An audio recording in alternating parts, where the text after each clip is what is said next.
Today we discuss one-sided limits, okay? The notation here is this. The limit as x approaches c from the right.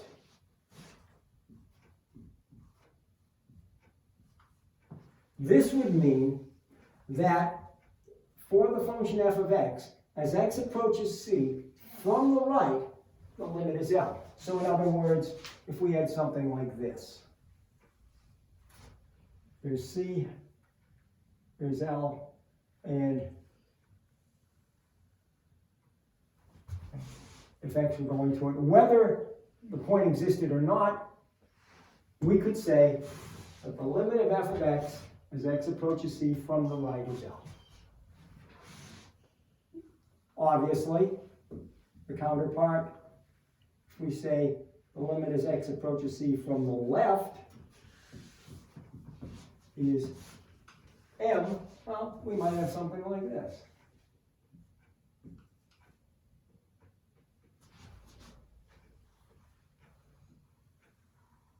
And again, maybe it's defined there. These would both be true on that graph if that were the graph of some piecewise defined function y equals f of x. Okay. What we dealt with in the earlier video is sometimes referred to as ordinary limits or two-sided limits or just limits. In this function, the limit of f of x as x approaches c does not exist.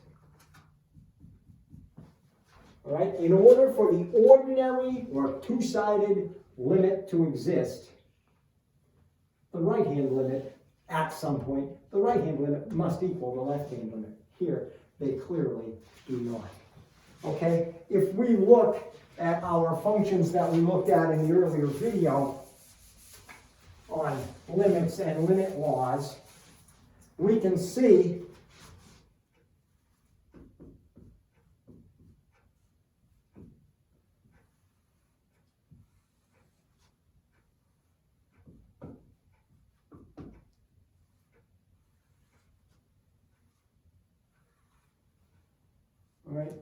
the limit of the absolute value of x over x as x approaches 0 from the right is 1. The limit as x approaches 0 from the left is -9. For y equals 1 over x, now this is kind of a dicey one. See, because technically, a limit needs to be a finite value. And of course, we don't have a finite value here.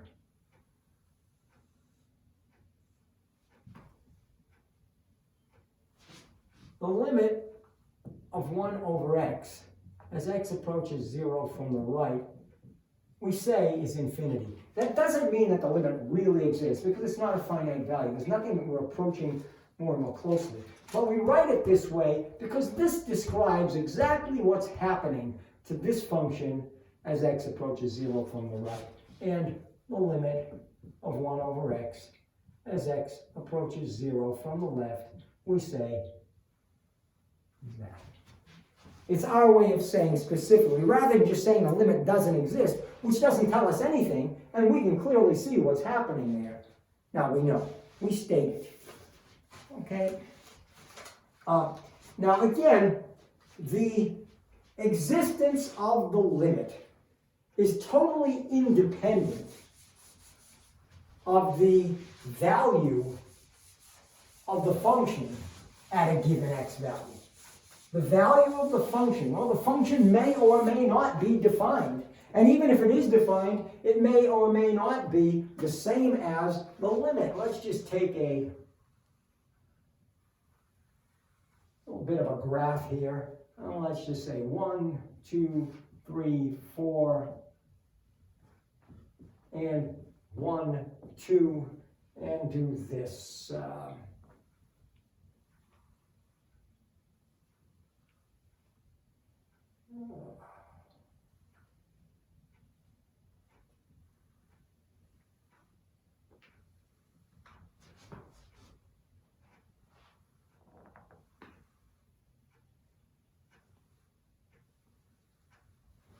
Okay?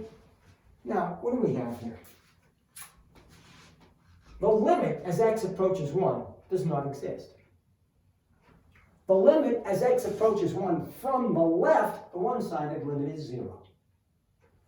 The limit, and we'll call this f of x.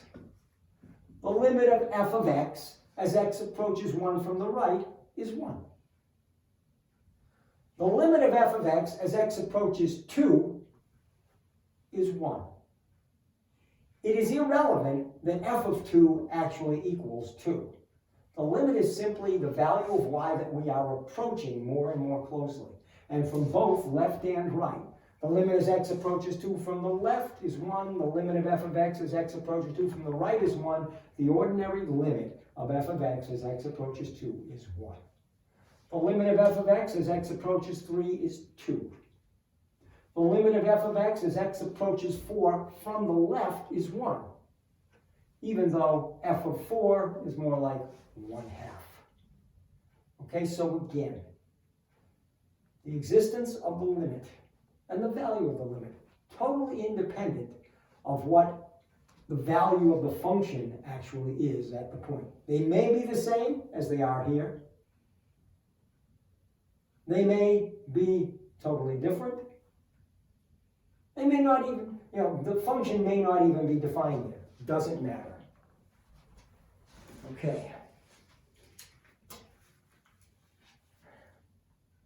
We shall see in the next video what happens, and what we call this, if the limit of the function as x approaches some value is actually equal to the function value. That's for the next video.